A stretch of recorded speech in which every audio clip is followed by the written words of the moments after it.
Nous poursuivons donc aujourd'hui notre réflexion de la compassion aux béatitudes, notre réflexion éthique.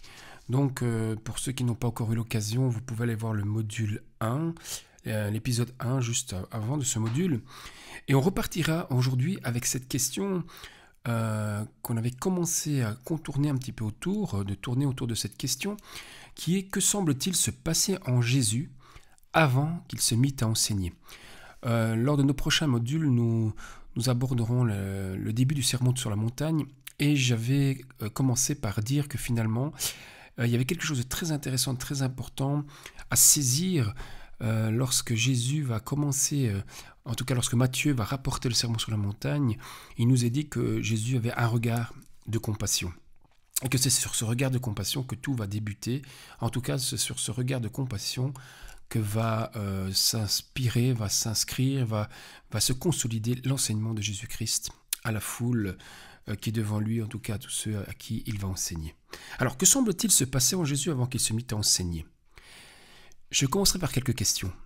N'y a-t-il pas une vigilance à préserver lorsque nous prêchons l'Évangile? Ne devons-nous pas rester attentifs pour que nous puissions rester ancrés dans cette démarche intérieure qu'est la compassion?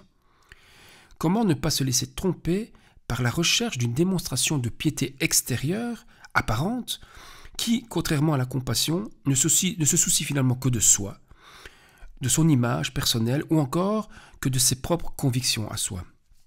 Il n'est pas ici question d'enterrer ou de cacher ce que nous sommes et ce en quoi nous croyons, bien évidemment, mais il est plutôt question ici de faire remonter à la conscience, chacun personnellement, ce qui en serait notre véritable motivation. On avait commencé avec ça, on avait commencé avec ces questions que je remets un peu sur la table pour qu'on puisse continuer chacun personnellement à réfléchir à notre engagement dans la foi, notre engagement dans le partage de la parole, que ce soit en tant qu'enseignant, en tant que pasteur, en tant qu'évangéliste ou en tant que simplement témoin de tous les jours. Alors j'aimerais aujourd'hui poursuivre l'idée suivante que j'avais déjà évoquée précédemment. L'enseignement du Christ me semble être souvent conduit par un sentiment spirituel profond, celui de la compassion. Alors je tenterai donc de nous questionner autour de cette compassion. On va essayer d'aller un peu plus loin dans le terme de la compassion, qui semble structurer l'éthique des béatitudes, que nous aborderons de façon plus analysée lors de notre prochain épisode.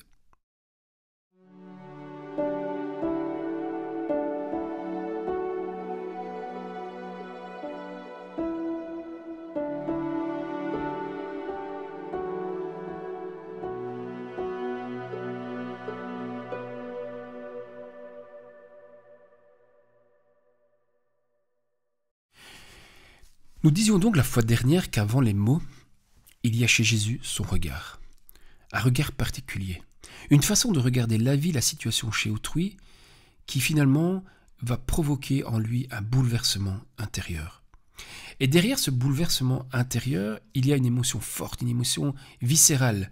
L'Évangile utilise d'ailleurs pour en parler un mot presque rugueux, splagchnizomaï, qui signifie être remué jusqu'au plus profond des entrailles. Alors, on sait bien que quand on parle des entrailles dans la Bible, c'est aussi comme si on parlait du cœur. C'est quelque chose qui symbolise le plus profond de soi-même. Alors, cette compassion dont il est question chez Jésus, ce n'est pas de la pitié froide, avec une sorte de niveau différent des autres. Ce n'est pas non plus un élan humaniste complètement détaché de l'autre. C'est la douleur du Christ ressentie devant la détresse humaine, comme une mère peut être bouleversée devant la souffrance de son enfant. Ce bouleversement-là devient souvent le déclencheur de l'enseignement de Jésus-Christ. Alors, ce mot est rare dans le Nouveau Testament, mais il revient toujours quand Jésus voit la souffrance. En fait, Jésus ne reste jamais distant. Il est bouleversé, il est touché, il est sensibilisé. On dirait aujourd'hui qu'il est sensibilisé à la cause des plus vulnérables. Alors, ce qui devrait nous interpeller, c'est qu'à partir de ce bouleversement, naît chez Jésus bien souvent l'enseignement, son enseignement. C'est en tout cas ce que les évangiles me portent à croire. Alors c'est un élément important pour toute personne qui prêche, pour toute personne qui veut porter l'évangile, pour toute personne qui veut témoigner, pour toute personne qui veut partager ce qu'il reçoit de la parole de Dieu. Alors puisqu'il est question de réfléchir à nos éthiques de conviction et à nos éthiques de responsabilité, c'est ce côté humain du Christ qui va nous intéresser aujourd'hui. Ainsi, si on considère cette sensibilité de Jésus, nous pouvons non seulement saisir d'où venaient les intentions de Jésus à prêcher sur telle ou telle chose à tel ou tel moment, mais aussi à comprendre le succès de son message. Un succès qui n'a rien à voir avec la recherche de succès qu'on peut rechercher aujourd'hui dans notre monde actuel. Ce qui ne veut pas dire forcément que l'un ne va pas va sans l'autre toujours, c'est pas ça.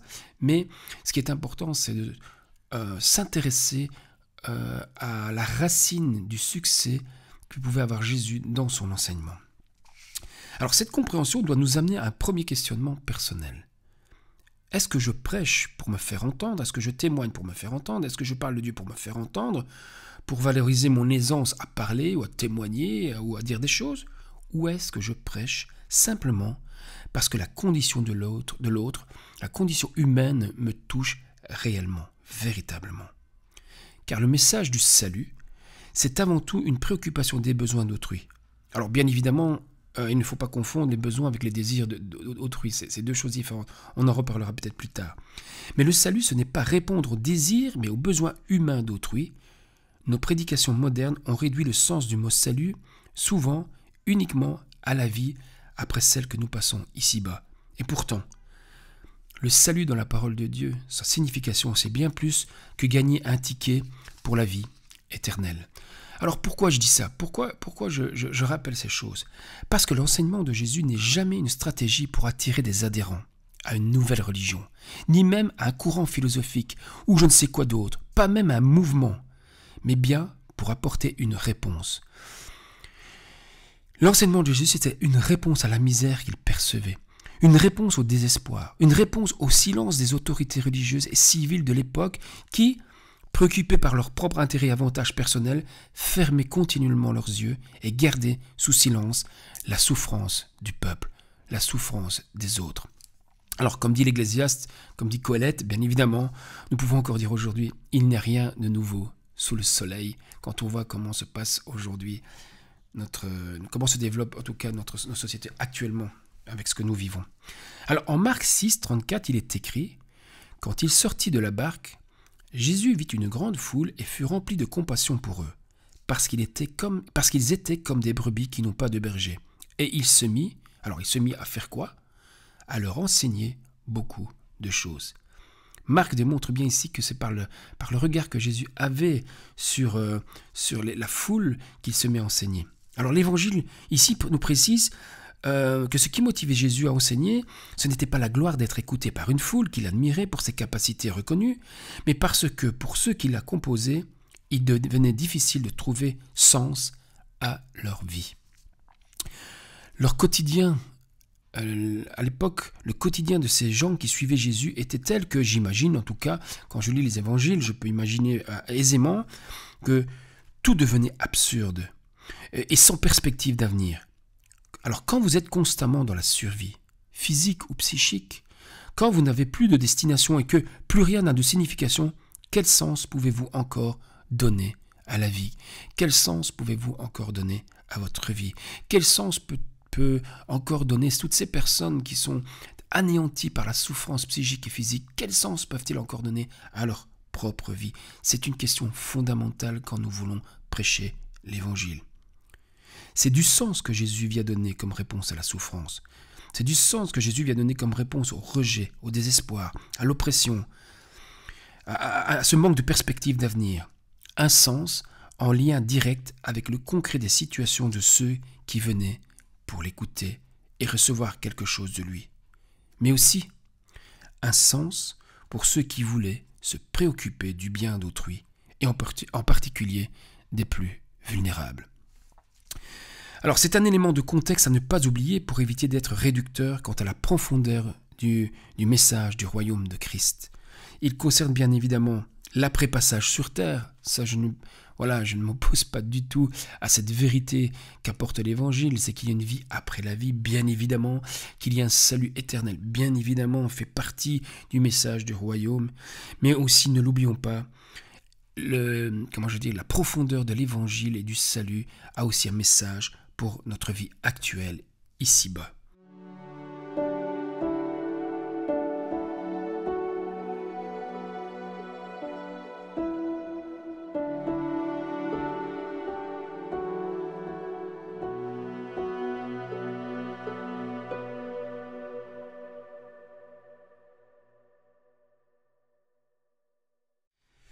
Touché au plus profond de ses entrailles, Jésus se met à la fois à enseigner et à agir en même temps. En Matthieu 9,35, il est écrit ceci. Jésus parcourait toutes les villes et les villages. Il enseignait dans les synagogues, proclamait la bonne nouvelle du royaume et guérissait toute maladie et toute infirmité. À la vue des foules, il fut rempli de compassion pour elles, car, et c'est là qui est important pour nous aujourd'hui, car elles étaient blessées et abattues, comme des brebis qui n'ont pas de berger. Alors, il dit à ses disciples, « La moisson est grande, mais il y a peu d'ouvriers. Prions donc le maître de la moisson d'envoyer des ouvriers dans la moisson. » Alors, pour ce qui concerne ici le lien qui nous occupe pour nous entre l'enseignement et la compassion, on peut dire que le peuple avait besoin d'être soigné et relevé. C'est peut-être un des premiers regards que nous devons poser aussi quand nous voulons les prêcher, même à, à une assemblée que nous connaissons bien. Est-ce que nous prenons encore le temps de regarder ce qui est à soigner et à relever chez nos frères et sœurs? Nous sommes ici devant un tableau fabuleux, finalement, qui démontre la question que Jésus pose à ses disciples, que je vais poser aujourd'hui de façon plus éthique, construite de façon éthique.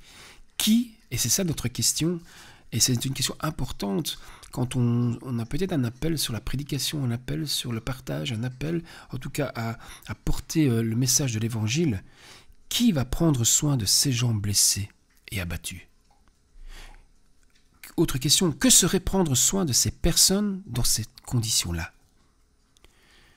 On peut dire ici que la prière pour que Dieu envoie des ouvriers se rapporte, quand Jésus dit prions le Maître pour qu'il envoie des ouvriers dans la moisson, finalement la prière pour que Dieu envoie des ouvriers se rapporte à des ouvriers capables de prendre soin, un soin spirituel qui passe par l'enseignement et la préoccupation de leurs besoins psychiques, spirituels, sans oublier aussi les besoins physiques du moment. Un ouvrier du Christ ne peut être insensible à la souffrance et à la vulnérabilité humaine. Nous sentons bien ici qu'il n'est pas question d'avoir une vision de l'Église détachée des réalités sociales, et qu'il n'est pas question non plus d'avoir une Église détachée des réalités psychiques, d'où l'importance de continuer à se former. Bien souvent, les Églises ont peur parfois de s'approcher d'autres courants humanistes qui peuvent aider à certains moments à bien analyser, à bien comprendre ce qu'il se passe. Je sais que ça va embêter certaines personnes, mais la parole de Dieu reste toujours prioritaire chez moi. Mais elle ne m'empêche pas d'aller chercher ce qui est bon ailleurs. D'ailleurs, toute vérité vient de Dieu. Alors si toute vérité vient de Dieu, ce qui est juste est bon ailleurs, alors pourquoi ne serait pas bon à être mis en action dans nos églises? C'est une question éthique que je laisse.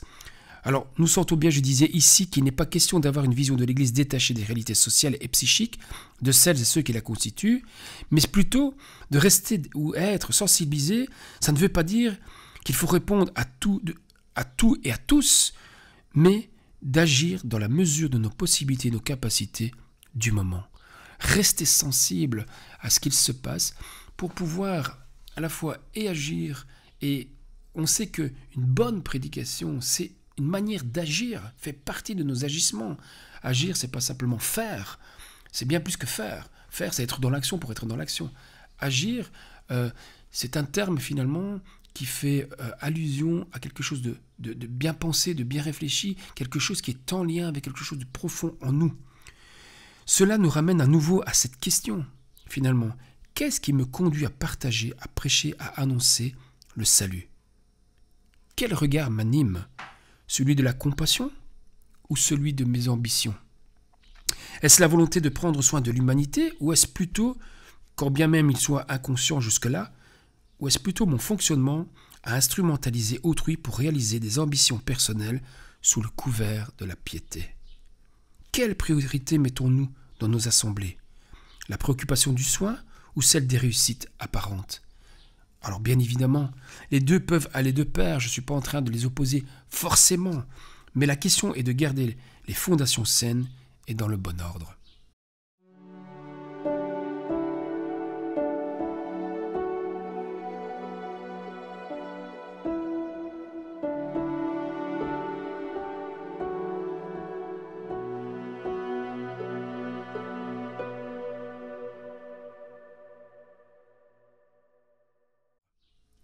Alors, un autre exemple pouvant illustrer aussi le comment se met en action la compassion de Jésus, parce qu'ici, ce que je veux démontrer, c'est que l'enseignement était toujours accompagné, quelque part, d'un agir chez le Christ.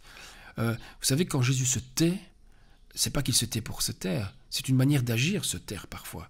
Quand Jésus parle, c'est une manière d'agir, de parler. Quand Jésus fait un geste sur quelqu'un, c'est une manière d'agir, penser, qui a du sens. Je dis tout à l'heure, tout l'enseignement de Christ, c'était d'apporter sens, porter une réponse au manque de sens parfois. Et donc lisons ensemble Marc 1, 40-42, qui va illustrer aussi une autre manière de Jésus d'agir et qui est intéressante dans notre réflexion. Il est dit ceci. Un lépreux vint à lui et, se jetant à genoux, lui dit en suppliant, « Si tu le veux, tu peux me rendre pur. » Rempli de compassion, splachnizomaï, donc remué jusqu'au fond de ses entrailles. Et voilà ce qui va faire que Jésus va te pousser à agir, remué jusqu'au fond de ses entrailles. Donc rempli de compassion, Jésus tendit la main, le toucha et dit, « Je le veux, sois pur. » Aussitôt la lèpre le quitta et il fut purifié. Alors, dans ce qui nous intéresse dans la réflexion éthique, remettons-nous juste un instant dans le contexte de l'époque.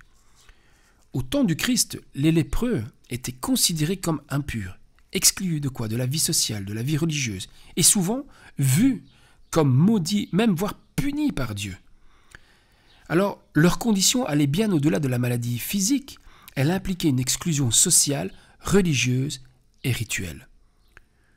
Aujourd'hui, ne parlons pas des églises, ce ne sont plus les croyances et les organisations religieuses qui excluent, pardonnez-moi, mais ce sont les programmes politiques et leurs conséquences. Quand on voit aujourd'hui l'impact des programmes politiques et la manière dont les programmes politiques sont menés, nous avons de plus en plus d'exclus dans la société. Alors le regard de Jésus, qu'est-ce qu'il nous apporte? Dans les évangiles, le regard du Christ sur les lépreux change tout. Et là est quelque chose de fondamental pour comprendre quelle était l'éthique du Christ. Jésus adopte une attitude radicalement différente, voire opposée de ses contemporains. Alors j'ai relevé 4 points qui m'intéressent. Tout d'abord, il est dit qu'il s'approche des lépreux. Il s'approche du lépreux. Mais on sait dans les évangiles qu'il va s'approcher d'autres lépreux aussi par la suite. Lui, il s'approche alors que les autres fuient. Deuxième manière d'agir, il les touche. Marc 1, 40-42. Ce qui est interdit selon la loi. C'était une interdiction fondamentale. On ne pouvait pas toucher les lépreux, sinon on était soi-même impur. En faisant ça, que fait Jésus? Qu'est-ce qu'il fait symboliquement de profond? C'est qu'au fond, Jésus est en train de rendre la dignité à cette personne. Il rétablit la dignité de la personne en face de lui. Cette personne qui était indigne de pouvoir continuer à participer dans la société, à pouvoir avoir une place dans la société, à pouvoir avoir une place pour laquelle on va se préoccuper de cette personne dans notre société.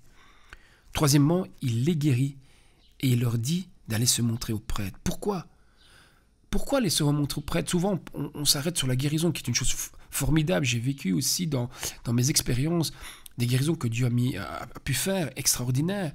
Mais il y a un autre point qui suit la guérison et qui pour moi est tout aussi fondamental, peut-être même encore plus importante en ce qui concerne notre attitude éthique.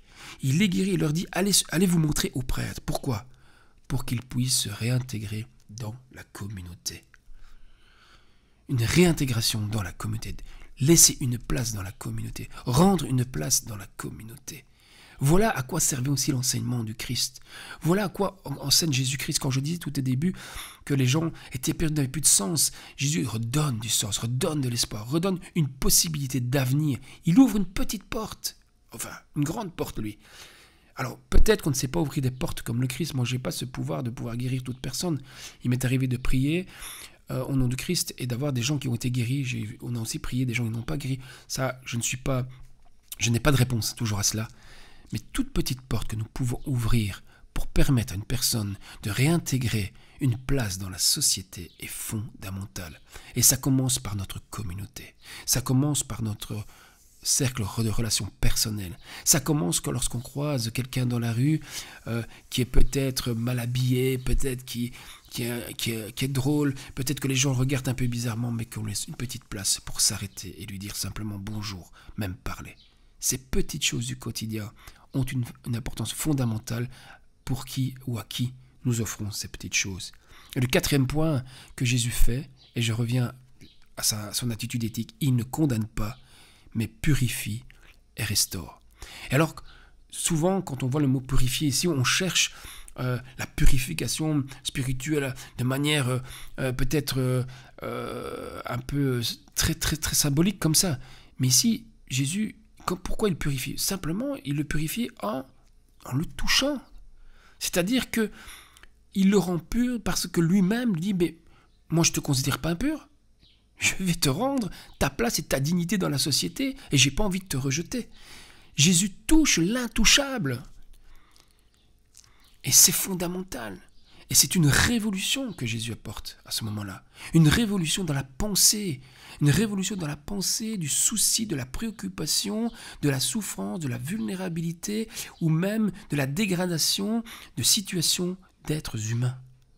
Il ne théorise pas la pureté, il ne fait pas une grande théorie sur ce que c'est que l'impur, une pureté ou pas. Il donne par son agissement, par son enseignement, un enseignement qui commence par un geste, par un agir, et ce geste, cet agir a pu être posé de cette manière parce que son regard n'était pas celui de l'expertise d'un juge qui condamne ou celui de la haute société à son égard, mais c'était un regard, le regard d'un homme touché au plus profond de lui-même par la condition humaine qu'il subissait, que l'autre subissait. Quel regard, un retournement de situation, un retournement de regard. Et je me permets de le dire parce que j'ai l'impression parfois, alors ce n'est qu'une impression, je ne dis pas que c'est une vérité, que c'est une réalité, mais j'ai parfois aussi l'impression que dans nos églises, on a oublié ce regard. Et qu'on est de plus en plus en train de se juger les uns les autres, que de plus en plus on est en train de pointer les autres, comme si on devait chercher une perfection religieuse, alors qu'on se dit non religieux. La plupart des chrétiens que je croise, ils disent « Ah ben nous, c'est pas une religion qu'on prêche, on prêche un Christ ».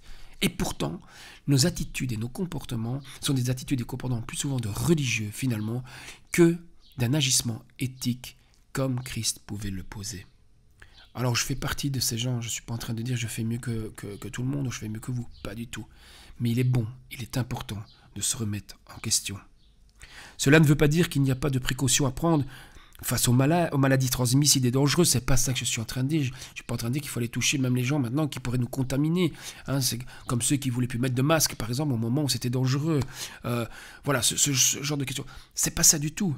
Ce n'est pas un appel à un déséquilibre et au non-sens, mais un appel à interroger notre regard qui influe notre jugement sur l'autre ou sur notre manière d'agir auprès des autres. Alors, souvenons-nous de cette image provocatrice de Jésus. Si ton œil est pour toi une occasion de chute, si par ton regard tu es déjà prêt à condamner l'autre, si par ton regard tu es déjà en train de dénigrer les autres, si par ton regard tu es déjà prêt à reprendre tout de suite les autres avant de te regarder toi, arrache-le, arrache cet œil. Mieux vaut pour toi entrer borgne dans le royaume de Dieu que de t'en aller dans la géhenne avec tes deux yeux, là où le ver ne meurt pas et où le feu ne s'éteint pas. Nous y reviendrons plus tard dans le sermon sur la montagne. Alors symboliquement, les lépreux, que représentaient les lépreux dans les évangiles? Quand on regarde bien, les lépreux symbolisaient l'humanité blessée, l'humanité exclue et en attente de salut. Et pour le lépreux, le salut, c'était la main tendue de Jésus. Le lépreux n'attendait pas le salut pour après sa mort. C'était au moment où il vivait qu'il avait besoin de quelqu'un qui lui tende la main. C'est au moment où il vivait qu'il avait besoin de quelqu'un qui lui donne une place. C'est au moment où il vivait qu'il avait besoin de quelqu'un qui pouvait l'aider à prendre soin de son corps. C'est au moment où il vivait sur cette terre qu'il avait besoin de comprendre. Et c'est au travers de cet agissement qu'il va comprendre que Christ est le Messie. Et il peut comprendre et voir plus loin sur qui est Jésus-Christ. Le geste de Jésus manifeste la compassion divine et l'inversion des normes sociales de l'époque et actuelle, je dirais même. Dieu va vers ceux que les hommes rejettent.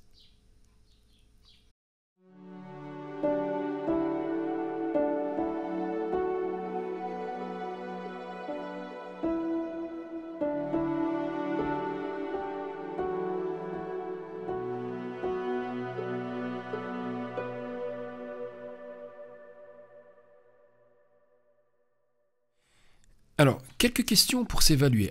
Alors, il faut entendre ici non pas le mot évaluer pour une évaluation comme à l'école, hein, bien, pas bien, bon, mauvais, Voilà, on n'est pas dans du moralisme, je disais, mais plutôt des questions qui nous permettent de voir où en est notre évolution et comment on a envie d'évoluer ou pas, où on se situe finalement dans notre manière d'agir, notre manière de faire. Alors, tout d'abord d'un point de vue personnel, avec tout ce que nous avons pu dire avec la capsule numéro 1 et celle-ci, l'épisode numéro 1 et l'épisode numéro 2, on pourrait se poser la question d'abord, mais qu'est-ce qui me touche réellement ? Qu'est-ce qui me touche véritablement? Est-ce que l'autre me touche encore? Suis-je encore capable d'être touché par certaines situations vécues par autrui? Est-ce que mon enseignement, est-ce que mon témoignage, est-ce que ma prédication, est-ce que ma manière d'annoncer l'évangile, enfin, finalement c'est un peu tout ça, hein, est-ce que mon enseignement vient du cœur ou seulement de la tête? Qu'est-ce qui m'importe vraiment? Qu'est-ce qui m'importe réellement? C'est de discourir sur mes doctrines ou prendre soin des âmes blessées et abattues, comme Christ s'était attardé. Alors, on peut se redire qu'avant d'enseigner, Jésus est touché. Son éthique ne vient pas d'une stratégie pour faire grandir l'Église en nombre, mais d'un regard bouleversé par la souffrance humaine et sa condition réelle. Et c'est ce regard-là qui a été le succès de Christ. C'est ce regard-là, parce que par ce regard, il a pu avoir finalement un enseignement, il a pu amener l'enseignement, il a pu donner une parole et non pas un discours. J'avais dit la fois passée, j'avais expliqué la différence entre parole et discours, apporter une parole incarnée qui touchait les gens parce qu'elle était réelle et elle était suivie d'agissement. Et moi, on peut encore se poser cette question. Aujourd'hui, qu'est-ce qui me bouleverse ? Quelqu'un disait un jour, tu sais, ton appel, c'est là où tu sens qu'il y a des manques. Les gens cherchent parfois des appels, je ne sais pas où, mais là où tu sens qu'il y a un manque, c'est peut-être là ton appel. Parce que c'est peut-être là où les choses te bouleversent. Et c'est peut-être là que Dieu t'appelle à agir, ou en tout cas à t'engager. Ça reste une question. Et moi, qu'est-ce qui me bouleverse? Qu'est-ce qui me touche encore? Qu'est-ce qui me sensibilise encore aujourd'hui? Suis-je encore capable de reconnaître et d'accueillir la vulnérabilité d'autrui? Suis-je encore capable de voir l'autre comme une personne à aimer en tant qu'humain, ou est-ce que je l'analyse comme un problème à résoudre ou un cas à traiter? C'est peut-être ça aussi le risque parfois. Le risque, c'est parfois de ne plus voir l'autre comme un être humain à aimer et à accompagner, mais comme si on était des réparateurs, comme si on était capable de réparer l'autre, comme si on était capable d'emmener l'autre là où il doit être. Non, non, pas du tout. Et je pense que c'est justement ce fondement-là qui est important. Le moraliste, c'est toujours ce que l'autre doit faire. Le moraliste, il va venir, il va dire, tu dois faire ça, tu dois faire ceci. Hein, il va même pas faire de diagnostic, il va même pas prendre le temps de faire un diagnostic, il sait déjà ton problème. Et ton problème, il a déjà la solution. Mais ce qu'il ne sait pas, c'est que la solution qu'il a trouvée pour sa vie n'a rien à voir avec ta vie à toi, bien souvent. Ou en tout cas, à l'inverse, la solution que tu as trouvée pour ta vie n'a rien à voir avec la vie d'un autre. Et je pense que c'est important de faire une distinction fondamentale quand on veut prendre soin de l'humanité qui est en face de nous. Ai-je parfois pris la parole? Ai-je parfois prêché? Ai-je parfois conseillé, enseigné, sans être animé de ce bouleversement intérieur qui motivait le Christ? Ou est-ce que je suis intervenu parce qu'il fallait faire ma petite béa? Tout simplement. Je ne suis pas en train de vous culpabiliser. Et il ne faut pas se culpabiliser. On reste des êtres humains. Nous avons des limites. Nous avons aussi chacun nos capacités. On n'est pas capable de tout faire. On n'est pas capable d'aider tout le monde.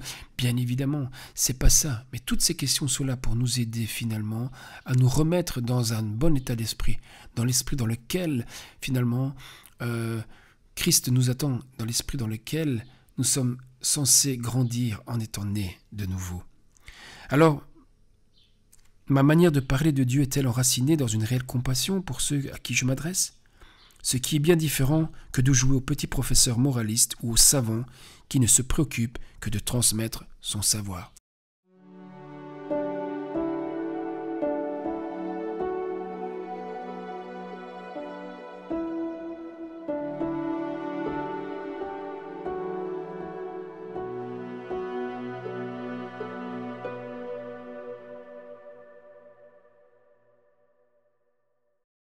Jésus enseigne en réponse à une détresse.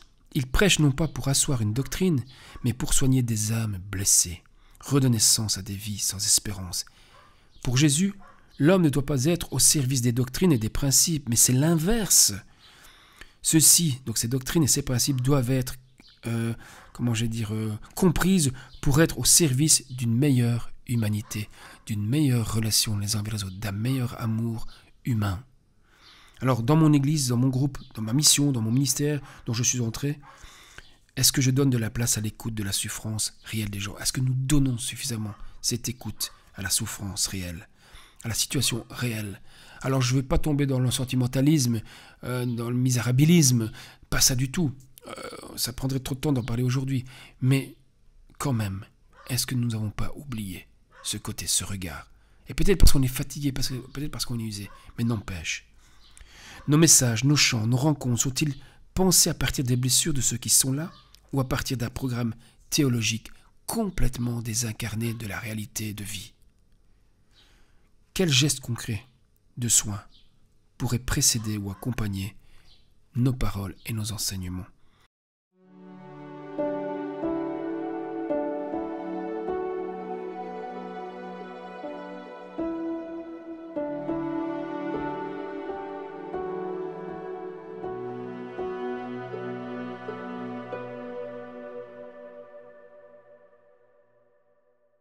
Alors, nous disions tout à l'heure que pour Christ, enseigner, ce n'est pas que discourir, ce n'est pas qu'apporter une parole, mais c'est aussi agir.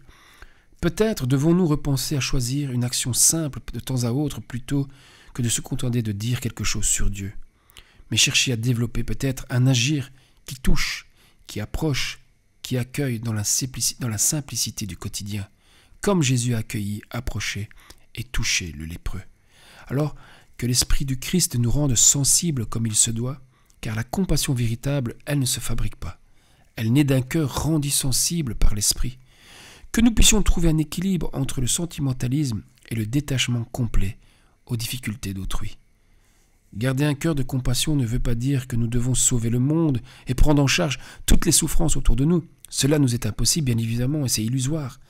Mais c'est en tout cas refuser de considérer l'autre comme un objet de développement personnel, mais bien comme un sujet singulier et dont son altérité soit reconnue et respectée.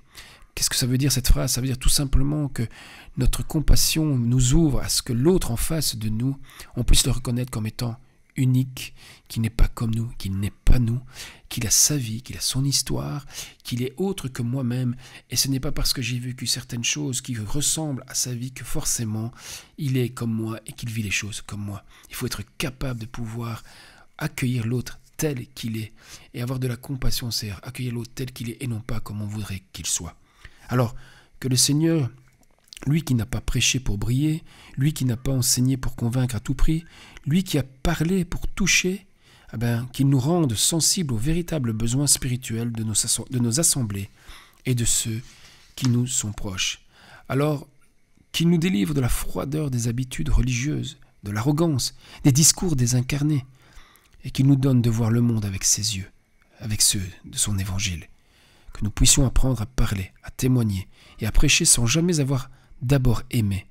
Aimer l'autre pour ce qu'il est et non ce que nous voudrions qu'il soit ou qu'il fasse. Que nous puissions à l'avenir jamais prêcher sans avoir d'abord été bouleversés par l'amour de Dieu et du prochain. Sinon, notre prédication est vaine et restera vaine. Que nous ne cherchions jamais notre gloire, mais celle du Père qui voit dans le secret. Voilà, dans notre prochain partage, nous entrerons sur le terrain des béatitudes plus profondément. On abordera un peu on se questionnera, parce que si je ne suis pas en train d'enseigner, je suis là pour qu'on se questionne ensemble à partir de quelques réflexions que je peux faire. L'enseignement de Jésus n'est jamais une stratégie, rappelons-nous cela. C'est une réponse tantôt à une misère perçue, que ce soit une misère de souffrance, que ce soit une misère sociale ou autre, ou une réponse à un silence, parce qu'il n'y a plus personne qui pouvait donner une réponse à quoi que ce soit. C'est un acte, en tout cas, c'est un acte d'amour incarné. Alors, si nous enseignons dans cette compassion, alors nous expliquons sans écouter. Si nous enseignons dans cette compassion, nous instruisons sans aimer. Et parfois, même, nous blessons même sans le vouloir.